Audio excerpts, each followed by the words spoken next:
Hey guys, Jim here, and welcome into the first official in-depth Into the Light review, where we're going to be talking about one specific light or specific light maker. And all I've really done so far into this series is, one, I give you an introduction. They gave you an idea as to why I'm doing what I'm doing, that I've gotten into custom and semi-custom flashlights now. So this channel is not just going to be about high-end custom knives. We're going to be broadening our horizons together. And the only other thing that I did a little video on the Maritac 123 in steel that was releasing on Mass Drop a few weeks ago. And it kind of got my feet wet a little bit, and it gave me an understanding as to what it is that I would like in a flashlight. So I spent the past few weeks buying light after light after light after light and trying to find the best that I could possibly get for the amount of money that I wanted to spend. Now, what we're going to do here is take a look at the Tain lights. I have two different models, three lights. The first is going to be the Tain Corona, which is the larger of these two models. And then these guys right here, which are two of the Tain Aura. Now, the very first thing that attracted me to Tain was this right here. I love tritium. I've had tritium in watches throughout my life. I've got little trinkets and key fobs and things like that in tritium, and I really do think it's a cool material. I mean, it's a guy thing. We like shit that glows in the dark. Inexplicably, we like shit that glows in the dark. And these certainly do that. And the reason why you want to have tritium in a flashlight, number one, yes, is the cool factor. It's fun. Here I've got purple and green. The other two, I have ice blue and green. It just looks cool. But there's actually a functionality to it, and that is that these are locators. Because when is it that you normally need a flashlight? When you're in the dark. And if you're in the dark, you can't see shit. So, instead of having to use a flashlight to find a fucking flashlight, you've got locators built into the tails of these lights. Another neat thing is right here, if you've turned the light on and charged it, you'll actually have a glow pad in these two auras, not in the Corona, around the emitter behind the reflector that allows you to see it from the front as well when it's turned off. So, you know, there is definitely that cool factor to having the tritium. It's slick, it's different, and it does serve a useful purpose. Now we'll kick the lights back on and get into the lights themselves. First off, we're going to get into the Corona. Yes, indeed. And I'm going to show you both configurations that I have this in. Basically, this was my most recent purchase. I bought a lot of lights over the past few weeks, and I really loved the way that these two Tains that I already had, the Auras, were. So when this popped up available, I'm like, oh, hell yeah, let me get my hands on that. What I didn't realize was just how big it really is. Now, it's not about the length, it's about the girth. Giggity. It's about the fact that I'm trying to stick a 31.8 millimeter head diameter in my pocket. Now, it's a far cry from the Aura, because the Aura, you're looking at a 19.5 millimeter head diameter. This is a teeny tiny little light, very, very easy to carry in your pocket. This one, not so much. But oh man, the construction quality, the quality of the light that it's emitting, everything about this tells me I need to keep it. So it's probably going to end up being a house light, something that I can keep out. If the power goes out, I can run around and use this, obviously. It might be something I toss in the car every now and then if I'm going somewhere that I feel I might need a big light. But I think it's just too big to be practical for carry, and that's okay as long as you can find a reason to own it. Now, I mentioned that there's two configurations. There is. I have the 18650 body on here. This is the 18350 body. So I can simply take the tail off. Let's get the battery out. take the head off, and then just attach it to this shorter body that uses the 18350 shorter battery. Now when you do that, you have a much more compact light. However, it's still big and fat. By comparison, here it is side by side with the Henko Twisted Tie Trident. The length is totally fine, but holy shit, look at that. That's a big difference when you're trying to carry this in your pocket, especially if you wear jeans. So I don't know how much practicality this particular light is going to give me, but it certainly does have the cool factor. Get that back together, get the battery back in there. Okay, now let's talk about the specs and how the light operates and why it is that I enjoy this light. First off, you need to know whenever you're buying anything directly from Tain, it's going to be coming from Taiwan because that's where they're made. So if you have any hesitations about ordering from someplace overseas, you might want to look elsewhere. The light itself is 6Al4V titanium, and it's really nicely machined. Not over the top, nothing crazy. Nice machine satin finish here.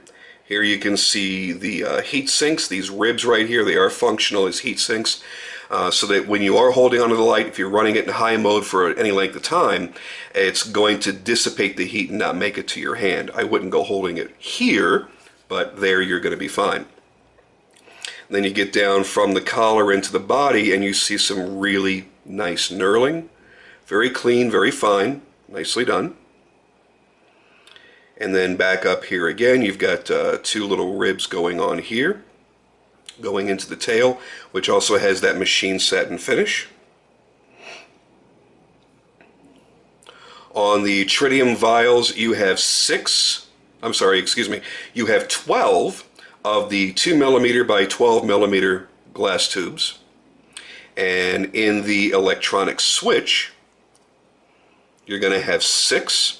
And their sizes are, I believe it's 1.5mm by 6mm. And one of the neat things is you'll notice the conical shape of the collar that comes up around to where the button is. What that does, you'll notice that there are slits on both the outer and inner portion of this outer tail cap. The tritium, as it glows, will reflect off of that conical shaped collar, and it almost looks like double the amount of tritium. Let me see if I can get that to show up here. And it may not because they don't glow very brightly in this light. But you can kind of see it right there. You see the reflections. And it looks like a whole extra 12 tritium tubes that are laying at an angle. It's a really neat effect. I think if they mirror polished it, it would look even cooler. So you've got a brass light engine inside of here. You have an orange peel reflector, which is a very effective reflector, by the way. They've modeled it basically directly after the one used in Macgizmo's lights in the Haiku. So it's a lot of the same beam pattern where you have a good distinguishable spot, even at a good distance, and the spill out into the flood is nice and clean, and it can actually be used, I think, is kind of an all-purpose light. So if you're searching for something at a distance, you need that specific light, you've got that spot. But if you're kind of like lighting a pathway, you're going to have a nice bit of ambient light coming out to the sides that will allow you to light up a larger area. Give you a quick example of that. So, and when I bring it down really, really close, you see a very defined spot.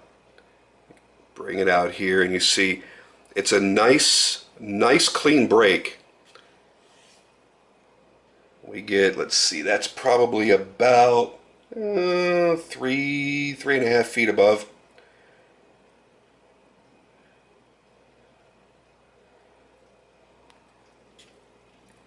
Good clean light. And that's the reason why we buy these things. We want good clean light.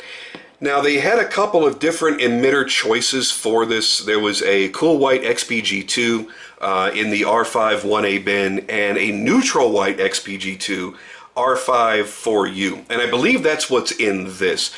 This is a pretty neutral light. I have Two other Tains here. One is much cooler and one is much warmer. So I think this is the more neutral of those selections. Since I bought this from a collector, I don't have that information handy, and I apologize. Again, that big head and that big tail do make it a little challenging to carry in the pocket. But for such a large light, it's actually fairly lightweight. Thank goodness it is titanium instead of stainless steel. That makes a big difference. Now, if you were to buy this new, if Tain had a thread running on the Candle Power forums, which is how you have to buy them, and they said, okay, we're taking orders for the Corona right now, the base price on their last go-around was $450 for the base light. And then you would add $15 each for the outside tritium and $8.50 each for the interior tritium. So you can either have no tritium, you could have 3, 4, 5, 6, 10, whatever. It's all up to how your budget allows you to run this. Now, I paid slightly more on the secondary market. I have $700 in this, and I feel it's totally worth it. It's not but a few dollars more than what it would have been to buy originally. So I feel I got a very, very good deal from the collector that sold this. It's a killer light, it really is. And when you take a look here, we'll do this again. You see the beam pattern that's on this. And right now, this is not all too effective because I'm sitting here in my photo studio. It's very well lit. And even if I cut the light, it's still not really going to tell you all that much. But when we take these outside later for the comparison in the pitch black darkness and you see these from a distance, you're going to see if this is going to be effective for you and for whatever your needs are. And everybody's got different needs. And that's why I'm starting to buy a lot of different lights, because I'm realizing that there are different beam patterns that attract me. You know, there's a big difference between a single emitter with a big reflector and a triple emitter. These two will actually offer wildly different light patterns. And this is something that I've come to learn and appreciate. And the different color temperatures. You know, this is, like I said, this is a fairly neutral color tint, a little bit on the warm side, which is great because things are going to look a little bit more natural and you're going to have greater depth of field, greater depth perception. When you get into that 5,000, 6,000 K, that really, really bluish white, that bright light, it does appear brighter to your eyes, even though it's really not. And things, when you're trying to judge distance and depth, you start to lose that. Things start to become a little bit more flat. So you're going to have a different reason to own these at different times. So that is the Corona in both of its configurations. And I think now we should probably move on to the Aura. I'll let you take a look at those. I'll show you the first Aura that I received. It's funny, the first light I actually ordered was the Damascus, but because I ordered that directly, it took a few weeks. This I also purchased from another collector, and I'm very, very, very, very excited about this one. This is a great little pocket light. It takes a AA battery, or as I use the, excuse me, the 14500. So I've got the lithium-ion IMR fully rechargeable batteries. Nice and potent, nice and powerful. And it's going to operate, by the way, I didn't talk about the operation on the Corona, but they're going to operate the same way. So you've got the electronic switch right back here in the tail cap, and you simply push on and push off. Now, once it's on, if we can get it to turn on, you then select by double clicking which mode you want. So there's your low mode, there's your medium, and there's your high. And you know what? For such a tiny light, this is extraordinarily effective. And it's got a really good range. I mean, no, it's not some kind of power thrower, but it's got a good range for a little AA light. This is easy to drop in the pocket. It disappears. The one thing I wish it had a friggin' pocket clip. It would make my life a lot easier. Now it has to drop all the way into the pocket, where I may be carrying other things, coins, keys, that sort of thing. So I had to have custom-made leather slip sheaths made for this and a couple of other lights that I have that don't have clips, just so I'm not destroying the finish for no good reason. Now it does come with, where is it at? There it is. There is a lanyard hole. Now you could get these little leashes that you can tie onto it, or you could put one of these little teeny tiny little key rings on there. loop it on there, and then you could put a 550 paracord through that and put a real lanyard and lanyard bead and all that kind of good stuff on that. And that's probably what I'm going to end up doing, just to make it a little bit easier to remove from the pocket. Another big visual difference here is this collar that you see right here. They call this the cigar grip, because this is pretty much how you're going to be holding the light when you're using it. And it also makes it easier to access the switch. I have learned, by the way, I don't dislike an electronic switch, but I definitely prefer a mechanical switch. I definitely prefer the clicky. I like to feel it click on, feel it click off, have that slightly longer travel, but it's a very solid, you know it's on, you know it's off, you know you're switching between modes, and this is kind of a soft, mushy kind of feeling. It's not a bad thing, it's just I've definitely already learned I have a preference. Other differences, the whole thing is knurled from head to toe except for this collar here. And the tail, of course. Very nicely done. Very deep set emitter in there. Now, when you looked at these, if you were ordering direct, the price on these was a little bit less. I think these were about $450, if I'm not mistaken. And then, of course, you would add your prices on top of that for your tritium. So, yeah, you could certainly climb up in price. I have, I think I paid the collector $450 or $460 for this, something like that. And I feel, again, totally justified, great deal. Now, we'll talk about pricing a little bit later, because a lot of you are going, holy shit, dude, $700, $450, and you're saying that's a good deal? Believe me, I'm not comparing that to a production standard flashlight that you can go to any store and buy. I'm not making that comparison. I'm talking about in comparison to other fine custom-made goods and premium materials. There's a difference. So let's get that one out of the way, and then we get to the same model, but now in Damascus.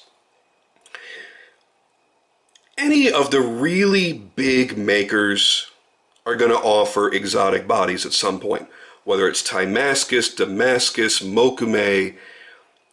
It's a really nice custom edition, and Tain did not offer a lot of these.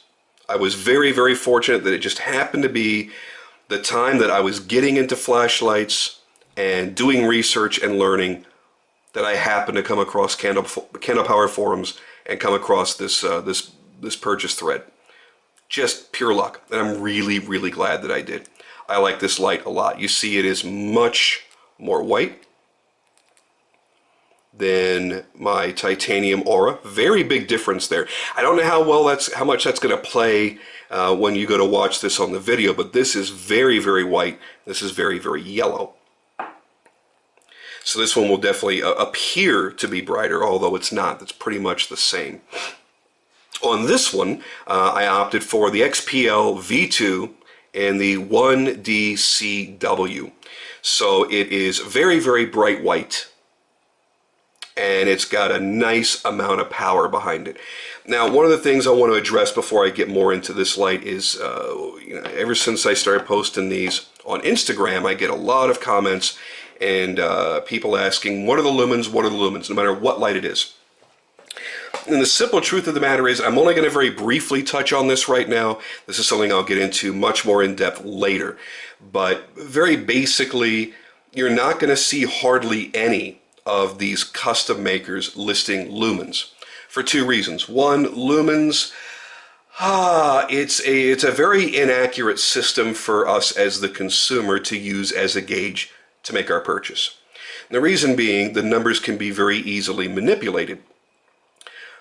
These guys could say this is a 2,000 lumen light. Oh, let's not take it that far. They could say it's a 1,000 lumen light and it's really only putting out, let's say, 700 lumens. Your eye isn't going to be able to tell the difference. As a matter of fact, the way lumens are measured, it's with scientific lab equipment. And I don't have that in my house. I don't have that big globe and this and this and that to measure the lumens that are coming out of it. I can look at it and go, looks bright enough, okay. So they can lie and say whatever the hell they want to. And as I understand it, some of the big manufacturers do this. and you have no way to prove or disprove it. It's also not a really stable number. It's not a very consistent number. What is consistent, however, as I have learned, is the power running to the emitter. And here's what I mean by that. If you know the emitter that's being used, okay, you can research that LED manufacturer's website, and you can find out, given a certain power input, how much light output you can expect. And all of these light makers will give you that information in the driver info. For example, you look at this little guy right here. In low mode, it pushes 10 milliamps to that emitter. Medium mode is 200 milliamps, and high mode is 500 milliamps. On this one, it's 10 milliamps on the minimum, 400 milliamps on the medium, and 1400 milliamps on the maximum. So there is going to be the information that you would need to know, is this going to be bright enough for me? And as I mentioned, I will in a future video sit down and talk to you about lumens, about lux, what the difference is, what the human eye can perceive properly, and you'll get a better idea. You know, bright is bright, and that's great, but bright isn't always optical clarity. And when we talk about buying custom lights for this kind of money versus a production light, you're talking about your optical clarity being one of the things that you appreciate. Listen, I'm not going to lie to you. There are lights out there for $50, $75, $125 that will perform every bit as well as these three lights will. Not going to bullshit you. And there's a reason for it. This is a backwards industry. This is not an industry where the big industrial giants, the big corporations with money to blow, were the pioneers. The pioneers were guys like Mac and Don at McGizmo, the guys that have been doing this for 10 years plus, that started using LEDs before any of the big companies, that started experimenting with these different drivers, the different software, the different LEDs, the different color bins, everything. And they shaped the way the flashlight industry went. So the big production companies followed the custom makers instead of the other way around. So you're going to pay for that expertise. You're going to pay for all that experimentation and the guys that are always on the bleeding edge. You're going to pay for the craftsmanship. I mean, let's face it, an aluminum-bodied, very basically machined tube coming out of, brand X production company is not going to cost as much as stuff like this. It just can't. There's a lot of machine time involved. I'm assuming there's a pretty fair share of waste rate as well. You know, parts that were miscut that can't ever be used. Now let's break down the minutia, all right? The difference between some of these higher end lights. These things are machined wonderfully. But there's a difference. When I go to screw this on, and when I take my Henko and do the same thing, the threads on the Henko are so fine and so smooth and so perfectly done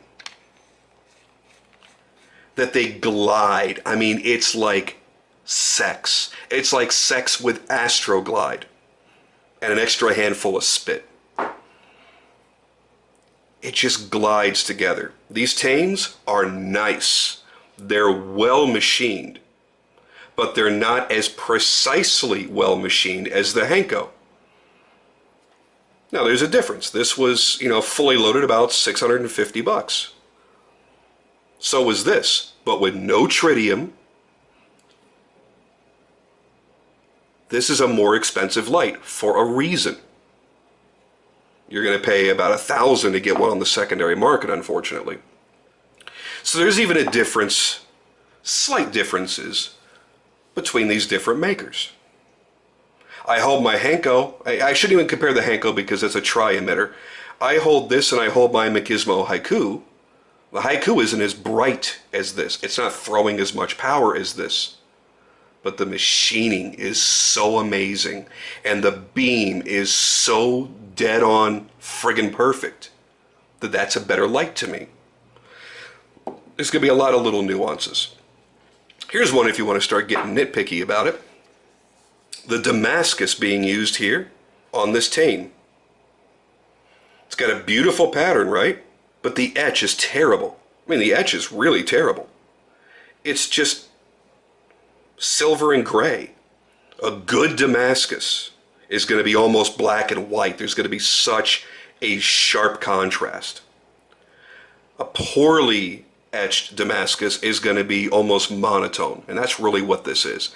Now, this is, as I've understood it to be, a stainless Damascus. So it's going to have, you know, a slightly different look to it, but it's still, I don't know what it is. It's one of two things.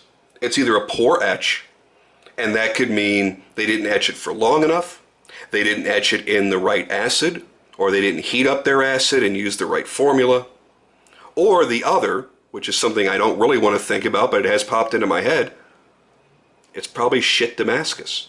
Now keep this in mind, there's an upcharge to buy this in Damascus versus the exact same light in titanium. These were about $100 or $150 less than these. So there's a significant upcharge. It means you're paying for a premium material. If you are a pretty serious knife collector, and you also happen to be on Facebook, at some point you have been solicited through private message from somebody selling shit Pakistan Damascus knives. I mean shit. Where you're getting like a big 8-inch fixed blade for $100 in full Damascus, full tang Damascus. And it is real Damascus, but it's shit Damascus. It's low-grade steel. It's not properly forged. There's going to be issues in the inherent to the material. And I'm wondering, because these guys are in Taiwan, they're not in the United States, they may not have access to the premium stuff like Chad Nichols. Is this shit Pakistani Damascus? Is that why it looks the way that it looks? I don't know. I truly do not know, but it's something that I can't get out of the back of my mind every time I pick it up. Now, I do love it. It is going to be a keeper. I think it's a fantastic light, fantastic product.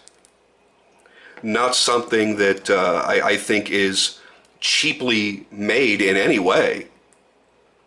But I do wonder why the Damascus came out looking like it did. I can't help but wonder that. There again, we get to see the beam. Don't let the streams cross. Ah!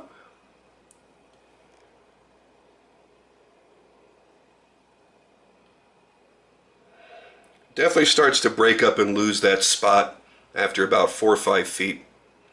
But this is, again, it's not meant to be a long distance thrower or anything like that. It's a great practical everyday carry. It's a great size, great weight, everything about it. This one, not so much, but it's still pretty damn badass. So I think I've pretty much covered everything I want to cover about these. Let's see, your options whenever you go to order. There's a bunch of different tritium colors that they make available to you. Let's see if I can remember. There's green, yellow, ice blue, orange, pink, purple, red, white, and blue, and with varying degrees of intensity, of course, by the color. Green, I think, is the strongest, followed by ice blue. White's not too bad either. When you get into purples and reds, they're not very bright at all. You always have different options available for emitters. Sometimes you'll have different options available for drivers. I don't think so with Tain. I know with a couple of different, again, Macgizmo, that he gives you a couple options in the drivers. This is why we spend the money on a custom or a semi-custom light, because we get to dictate our preferences and more or less tailor it to our specific needs. And that could be a very big deal for a lot of people. Yes, I could take my $75 titanium Olight S1 baton, which is an awesome friggin' light, and super tiny, like 2.6, 2.7 inches. And I could do pretty much anything with that. and it's a great value. These, little better light quality. They're going to run on the high power mode a lot longer. I mean, a lot longer. They're going to be more efficient in that manner. The reflectors that are being used are giving me more versatility in the way the beam of light is coming out. And again, I'll show that to you later. There's a lot to love about it, but it is a lot of money to choke up. It really is. I think in the past 2 weeks, I've spent a little over $5,000 in lights just to have a sampling of everything that was considered to be the best and try to decide what best suits me. The one I carry the most, probably, my Henko. I friggin' love that light. It is just fantastic. Give you a quick look at what the differences are going to be on that beam pattern going from a single emitter to a triple emitter. Definitely a lot different.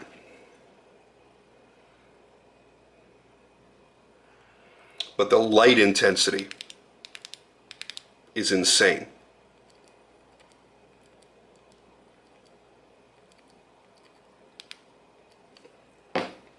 Both excellent lights.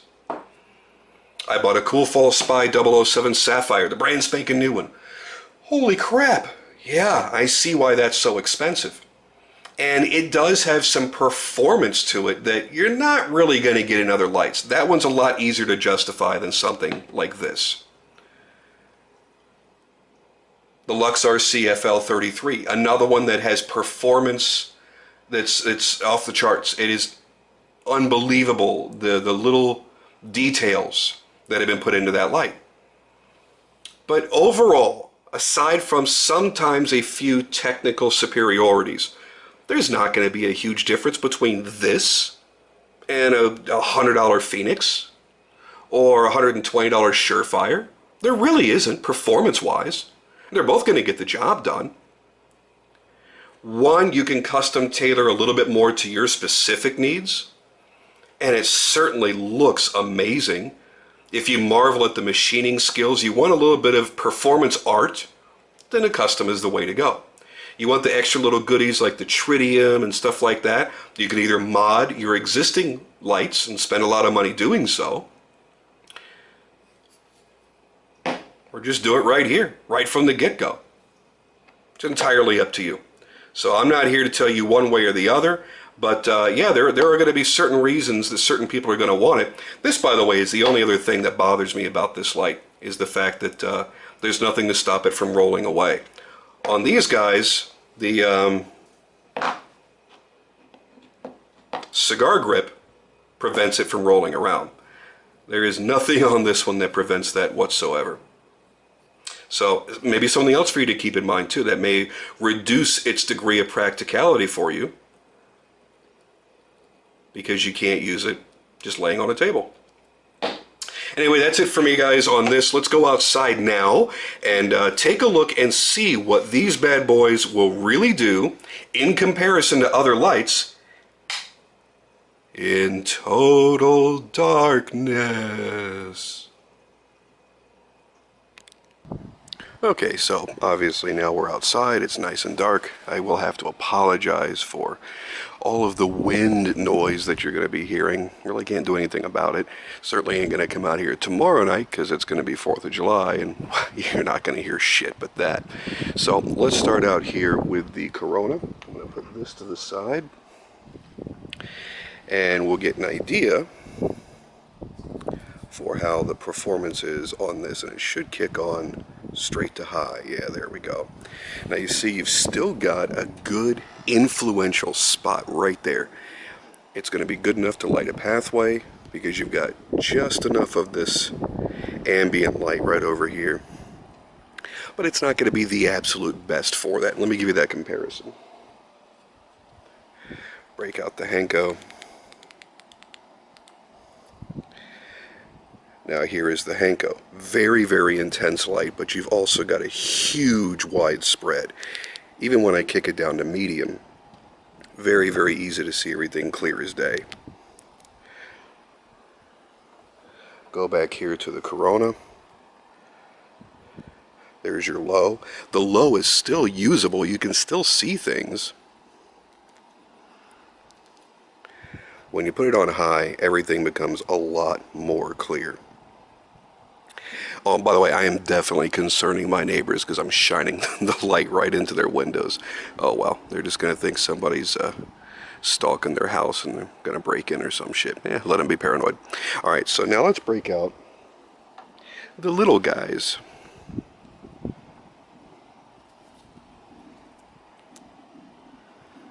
Now that's pretty damn good performance from a AA light. I mean, really look at that.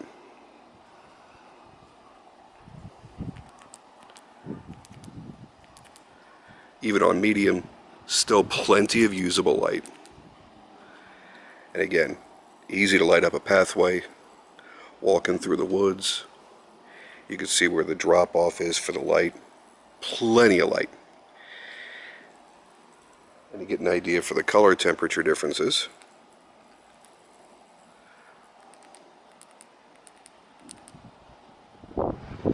There is that much warmer tone. Everything is going to appear to be just a little bit more natural than with that.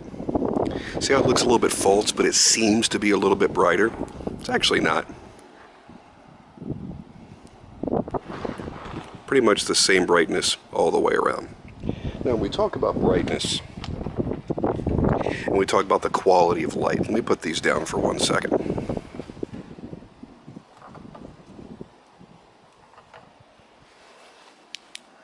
I think we can all agree this is pretty friggin' bright, right? This is a cheap little, I think I paid $10 for it. Cheap little $10. But there's no throw. There's no distinguishable light pattern. You've got the spot that kind of spreads out all nasty looking, and then it just kind of goes to black right here. So notice where it goes to black. But look, there's still light there. And there's a little bit of remnant light there at the very edge. And then we talk about a quality beam of light, which would be that. And that's where you get into the differences between a cheap light and a good quality light. It's not always going to be night and day like that. I'm using a very extreme example of a $10 light versus, you know, $500, $700, $1,000 lights. But there is a distinguishable difference, and it's not just about the light intensity. That looks plenty bright.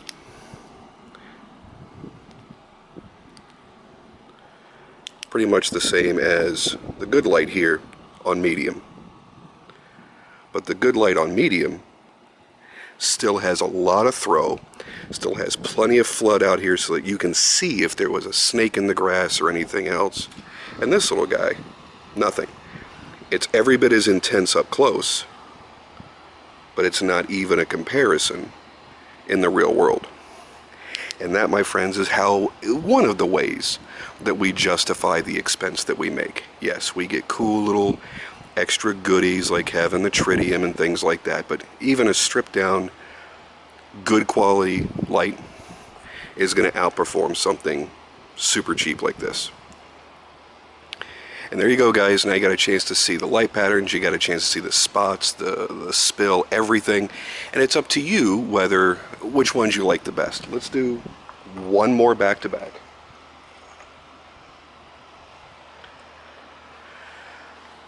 Between the little guy and the big guy. So we got the Corona and the Aura. This is the Aura Damascus. We'll fire up the Aura first. Fire up the Corona. And you see there's not a huge difference. So you could really very easily get away with carrying the little guy and get plenty of performance in comparison. La, la, la, la. Now really make the neighbors think I'm fucking nuts, right? Alright guys, thank you for watching. I'm out of here.